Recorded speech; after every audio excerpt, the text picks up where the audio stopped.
યોજાયો। આ સમૂહ લગ્નમાં 29 જેટલી દીકરીઓએ પ્રભુતામાં પગલા પાડ્યા હતા। મોરબી માળિયાના લોક લાડીલા ધારાસભ્ય શ્રી કાંતિભાઈ અમૃતિયાએ હાજરી આપી હતી અને ભરવાડ સમાજને ભણતર ક્ષેત્રે આગળ આવે અને કુરિવાજોથી દૂર રહે એવી સલાહ સૂચન આપ્યું હતું। રિપોર્ટર મરચુ ન્યૂઝ મોરબી તંત્રી કાળુભાઈ પાંચિયા।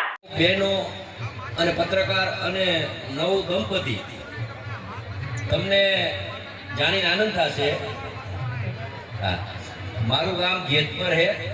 અહીંયા અમારે જેતપર બહુ આગું છે તાજપરમાં, અને મારું ઘર છે ને એ જેતપરમાં એ બધા અમારા આગેવાનો લે કાકાની બધા, અને હજી મારું ઘર લગભગ ખુલ્લું છે આખું વાપરે। પણ ત્યારથી આજે સિસ્ટમ હતી ને સિસ્ટમની જે તોડવાની જે વાત કરી છે સમાજના આગેવાને હું ખૂબ ખૂબ અભિનંદન કરું। આપણી દીકરી હોય તો કાયદેસર દીકરીનો આપણી મિલકતમાં ભાગ લાગતો હોય, એના બદલે ભાગ લેતી નથી। ઘરેથી જાય એટલે આમ થાપા મારે, અને આપણે એના જો પૈસા લે તો આપણા જેવા નબુરા કોઈ માણા ન કહેવાય। દીકરી માટે તો આપણે એમને માઈક આપી અને જોરદાર તાળીઓથી વધાવશું। ધારાસભ્ય એટલે કે કાંતિભાઈ અમૃતિયા, બોલો કોઠાવાળા મચ્છો માતાજીની, પુણ્ય મામાની, કારિયા ઠાકરની જય।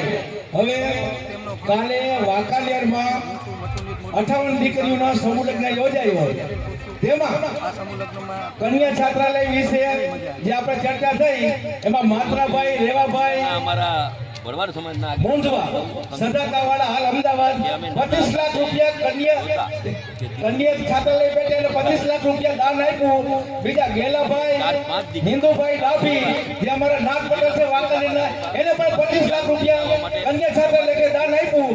અને ત્રીજું જીતુભાઈ સોમાણી જે વાંકાનેર ઉવાડવાના મચીદાર ધારાસભ્ય છે, એવા લોકલાડીલા ધારાસભ્ય શ્રી જીતુભાઈ સોમાણીએ 5 લાખ રૂપિયાનું દાન આપ્યું। તો કન્યા છાત્રાલય લેકે વાંકાનેરમાં પણ દાનની સર્વની ચાલુ થઈ ગઈ છે। તો અહીંયા મોરબીમાં ખૂબ ખૂબ એમનો આભાર વ્યક્ત કરું છું, અને મોરબી સમૂહ લગ્ન સમિતિ ખૂબ ખૂબ આભાર, વાંકાનેર સમૂહ લગ્ન